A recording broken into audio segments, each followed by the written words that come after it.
He became pregnant his sister as a teenager, a sentence that echoes the dark mountains of Tennessee, carrying decades of silence and shame. This is the history of the Sullivan family, whose roots intertwined in prohibited ways in the depths of the Appalachians, resulting in consequences that transcended whole generations. The year was 1967. While America became freedom movements and the Vietnam War dominated the headlines, a completely different world existed in the isolated mountains of eastern Tennessee. In a remote community known as Valley of Shadows, the Sullivan family lived virtually disconnected from modern society. Thomas Sullivan, the 48-year-old patriarch, had built a life away from public scrutiny. With his deceased wife 5 years ago, he raised his 4 children alone in a rudimentary cabin. Elijah, the oldest, 19, Margaret, 16, Sarah, 13, and the youngest, Timothy, just 9 years old. For the local community, the Sullivan represented only another poor imprisonment family, fighting for survival between the difficulties of mountain life. The isolation was not accidental. For 3 generations, the Sullivan had deliberately away from the outside world. Thomas's father was a cousin of his own mother, and Thomas had married a second-degree cousin. This pattern of relationships was not completely uncommon in the most isolated communities of the Appalachians of that time. The first signs that something disturbing occurred at Casa dos Sullivan emerged when Margaret, at 16, began to miss class at the small school. Professor Mary Whitfield, one of the few people who kept regular contact with the family, noticed the prolonged absence of the teenager. Margaret has always been a quiet but intelligent girl, Mary later reported in her statement. When she stopped coming to school and her brother Elijah began to make increasingly elaborate excuses, I felt something was wrong. What Mary couldn't imagine was the dimension of the horror that unfolded in that cabin. Elijah Sullivan, the older brother, had developed an inappropriate relationship with his sister Margaret. Taking advantage of the absence of his father, who was often absent for days to work on neighboring farms, Elijah had begun a dominant situation about his sister, who eventually resulted in a pregnancy. I realized that Margaret was wearing increasingly wide clothes even on hot days, Sarah, her younger sister, later recalled. Elijah forbade us to talk about it. He said Margaret was sick and everything was a family matter. The dynamics of the Sullivan family was characterized by control and fear. After his mother's death, Elijah had assumed a position of disproportionate authority. Thomas, consumed by work and mourning, did not realize how his eldest son had turned the family hierarchy. The situation reached a critical point when Mary Whitfield, the worried teacher, decided to visit the Sullivan cabana after almost 4 months without seeing Margaret. What she found would forever change the fate of that family. It was a rainy afternoon of October when Mary traveled the muddy road to the isolated property of the Sullivan. Upon arrival, he found Margaret alone, visibly pregnant and in a state of profound emotional suffering. She was sitting in the basement of the house, looking like a completely different person. Mary reported in her later statement to social assistants, "When you saw me, it started to cry in a way I will never forget." It was at that moment that the first layer of Sullivan's secret began to disprove itself, revealing a behavioral pattern that extended for generations but had never been confronted so directly. Check it out if it is already subscribed to this channel. If you value real stories that expose hidden truths of American society, you cannot lose our next episodes. Each inscription helps us continue revealing these forgotten stories that, as painful as they may be, need to be told to understand our own story. Mary Whitfield's visit to the Sullivan cabana triggered a series of events that would bring decades of family secrets. After finding Margaret in an advanced state of pregnancy, the teacher called the local authorities. Sheriff John Caldwell, a 54-year-old man who had spent his entire life in the county, was the one who answered the call. Arriving at the Sullivan property the next day, he found a scene that, even after 30 years of police work, would disturb him for the rest of his life. "I entered that cabin and immediately realized that something was deeply wrong," Caldwell reported in her 1967 official records. The girl was clearly pregnant, her older brother seemed threatening, and her father simply avoided looking at any of them. During the initial interrogation, the family tried to support the story that Margaret had been involved with a boy from another community that had left to fight in Vietnam. But Sarah, the 13-year-old sister, eventually revealed the truth to the sheriff when she questioned her separately. "Elijah said we were special," were the words of Sarah, recorded in the police report. "He said that in the mountains, old families like ours had different rules from the people in the city." What followed was an investigation that revealed not only the improper relationship between Elijah and Margaret, but a disturbing generational pattern.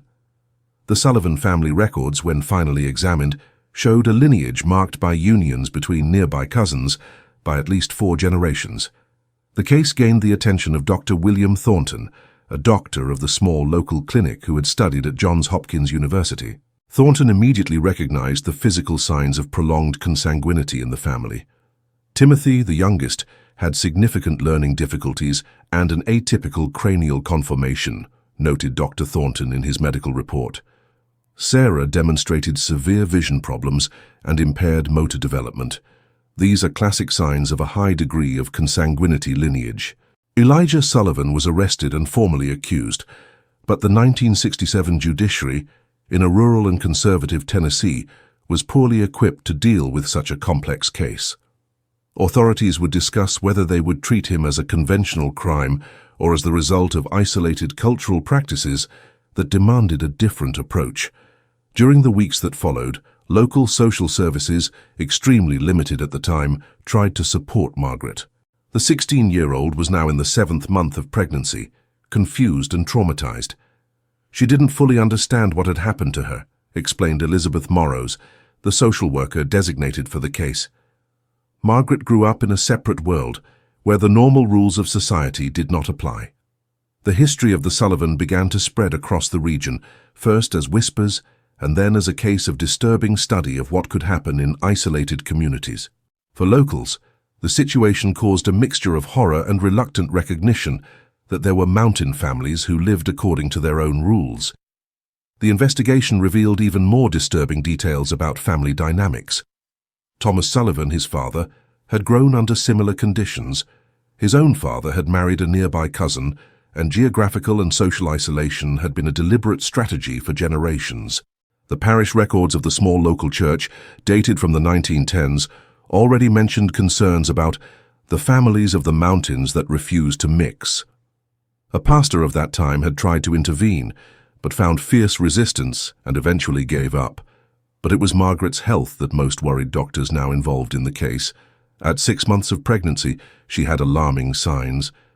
Blood pressure was dangerously high, and initial examinations suggested that the fetus could have serious malformations.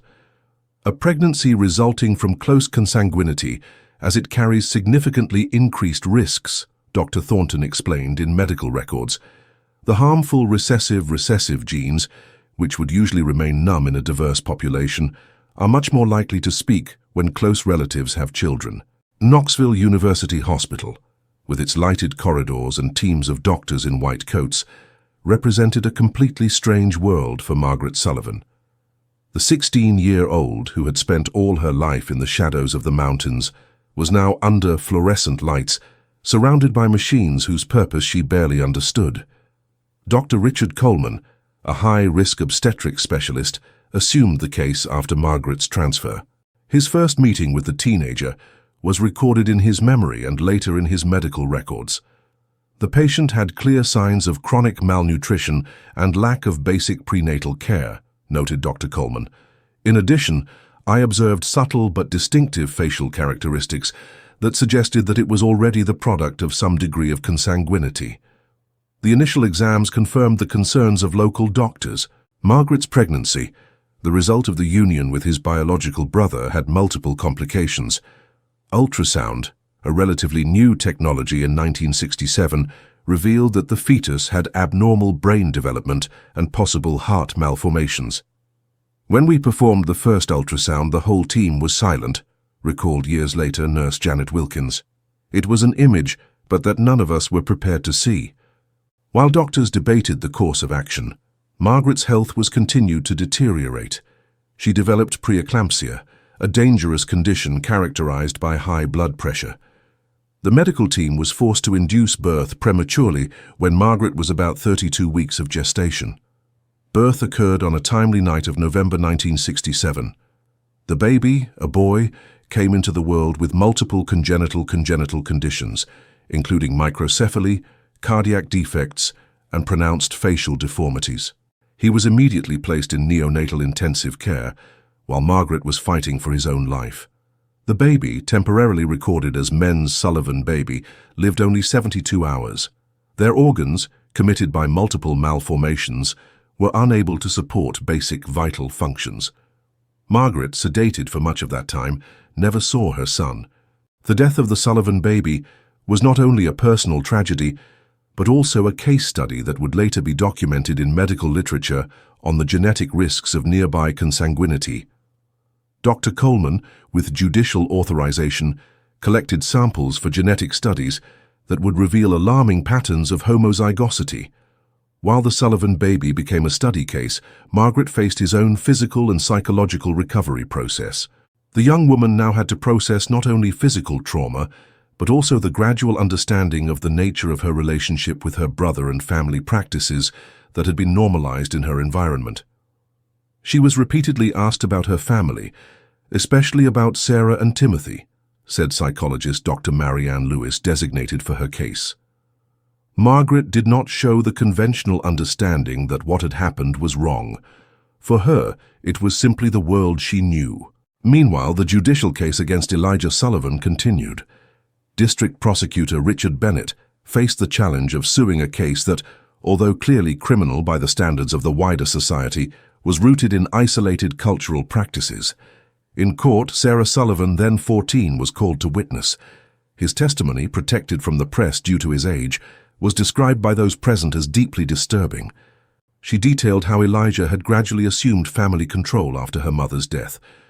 Elijah always said that the outside world wanted to destroy our family, said Sarah's testimony. He said that our ancestors had moved away from the valley to preserve our blood, and that it was our responsibility to continue what they had started. I want you to say in the comments, the truth needs to be exposed, even when painful. This message represents our collective commitment to the revelation of stories that, however difficult, help us to understand the complexity of the human condition. When the fall of 1968 painted the mountains of Tennessee with shades of red and gold, the Valley of the Shadows looked the same as usual for the detached eyes. But for those who knew their recent history, something fundamental had changed. The Sullivan cabin remained in the same place, but it was empty, its darkened windows like closed eyes. Elijah Sullivan had been sentenced to 15 years in prison, a sentence considered severe at the time. Judge Arthur Blackwood, when he gave the sentence, had made it clear that the case represented a line that could not be crossed, even in the most isolated communities. Traditions have their place in society, said Judge Blackwood. But when cultural practices result in evident damage to vulnerable members of the family, the law must intervene. Thomas Sullivan, the patriarch, faced his own judgment for neglect and passive complicity. Although he received a suspended sentence due to the psychological evaluation that identified limited cognitive capacity, herself possibly the result of generations of consanguinity, he permanently lost the custody of his minor children. For Sarah and Timothy, the younger brothers, a new phase of life began. Initially placed in temporary homes, they were eventually welcomed by adoptive families. The adaptation process was particularly challenging for Timothy, whose cognitive limitations required specialized care. Timothy had not only intellectual challenges, but also profound confusion about basic social norms, explained his adoptive mother, Ruth Campbell, in later interviews. It had grown in an environment where family limits were distorted to the point of being unrecognizable. For Sarah, the transition was different, but equally complex. Intellectually insightful, she fought with conflicting feelings of family loyalty and grows understanding the abnormal character of its creation. I loved my family, Sarah confided to her therapist. But as I started living with the foster and attending a normal school, I realized that what happened in our cabin was not as other families lived. Margaret, in the meantime, faced his own recovery and rediscovered process. After months in a specialized institution, it was gradually introduced to a semi-independent life program. In 1970, at the age of 19, she had developed basic skills to work in the wider society, although emotional trauma remained deeply rooted. "Margaret has made remarkable progress considering his starting point," said Dr. Lewis in his final report. "She learned to read more fluently, developed basic social skills, and began to form a healthier understanding of appropriate relationships." One of the most lasting consequences of the Sullivan case was its impact on the medical and scientific understanding of consanguinity. The genetic samples collected from the deceased baby and subsequent studies of the family lineage became a reference material in research on the effects of unions between close relatives. Dr. Norwood, continuing his work on population genetics, identified what he called the Sullivan effect, the exponential increase in genetic risks when a lineage already committed by generations of consanguinity experiences sibling unions. The Sullivan case has allowed us to document how risks accumulate throughout generations, Norwood explained in a lecture at Johns Hopkins University in 1973. Each generation of relatives increases homozygosity, the presence of identical genes inherited from both parents. Sullivan case studies have significantly contributed to the development of genetic counseling as a medical discipline. As the 1970s advanced, doctors began to apply these lessons not only to isolated communities, but also to populations with a high rate of consanguineous marriages around the world. In 1975, almost 8 years after the initial events, a university documentary film team visited the region to produce an educational film about isolated communities from Appalachians. Although it did not mention the Sullivan by the name, the documentary Mountain Shadows addressed issues of isolation, poverty, and marriage practices in remote communities. One of the most impactful moments of the documentary was an anonymous interview with a young woman that the informed viewers recognized as Sarah Sullivan, then 21 years old. With his face obscured and altered voice to protect her identity, she offered a unique perspective. "Outside people see only the horror of the situation," she said in the documentary. And yes, it was horrible, but it was also our daily reality. We grew up believing that the outside world was dangerous and that only our family was safe. The 1990 winter arrived early on the Tennessee mountains, covering the peaks with a white cloak in November. In the small town of Cedar Ridge, approximately 70 kilometers from the old Valley of the Shadows, nurse Sarah Morris, formerly Sullivan, watched the snow through the window of her small home. At 36, Sarah had built a life that few could have predicted. Graduated in nursing, specializing in rural health, she had married David Morris, a local teacher, and adopted a girl, having not opted to have biological children, a conscious decision based on her family history. "Before we got married, I told David everything about my family," Sarah said in a personal diary later donated to the University of Tennessee. "I explained the genetic risks I could carry and my fear of passing on any hereditary predisposition." One December morning of that year, Sarah received a letter that would reopen chapters of her life that she had worked hard to reconcile. The letter came from Elijah, his brother, who had been released from prison 3 years before after he served 15 years from his original sentence. "Dear Sarah," the letter starts, "I know I probably don't want to hear from me, and I understand if you throw this card out without reading. But if you're reading this, I want you to know that I spent the last 20 years trying to understand what I did and why I did it." For Sarah, the letter represented a collision between her carefully compartmentalized past and the life she had built. For years, she had balanced two identities: Sarah Morris, the respected community nurse, and Sarah Sullivan, the survivor of a family marked by practices that society considered abominable. After days of deliberation, Sarah decided to respond to Elijah's letter, starting a cautious correspondence that would eventually lead to a supervised meeting in 1991. "If I Reunite," facilitated by a specialized family therapist, marked a significant moment not only for the Sullivan brothers, but also for professionals who had accompanied the case over decades. Margaret Sullivan had followed a different way. After years of support programs, she had found stability working in the kitchen of a hospital in Knoxville. Refusing to change her last name and maintaining a consciously limited connection with her past, she had developed a quiet but functional life.